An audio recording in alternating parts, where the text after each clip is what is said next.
Why your calorie deficit is not working for you. I had a nutrition audit earlier and she said that her calorie deficit just wasn't working for her. She was in a calorie deficit for 4 weeks and lost 0 pounds on the scale. And I'm going to tell you exactly how we figured out and what we figured out was the problem. First of all, she was tracking about 5 of the 7 days of the week. So she was being consistent with her calorie deficit. She went off MyFitnessPal. It took her from like 2,500 calories to 1,500 calories. That's a very huge deficit. That's really hard to stay in. So number one is deficit was very, very low. Hard to stick to for 7 days. She was in a deficit for 5 days. 2 days, she was just eating whatever she wanted. If you average that out, she was very likely just sitting at maintenance.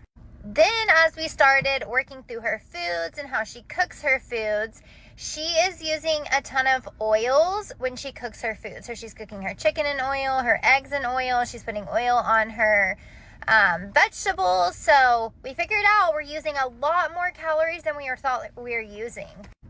So technically she's not in a calorie deficit because she's mistracking by not tracking her oils and things like that. And then she's also pushing herself over by going over 2 days of the week with her calories. So if you're having trouble with your calorie deficit and it isn't working like you think it should, audit your tracking. Make sure you're tracking everything that you're using, oils, butters, serving sizes, condiments, anything like that. You need to be tracking everything if you're going to be tracking your macros and trying to stick to a calorie number.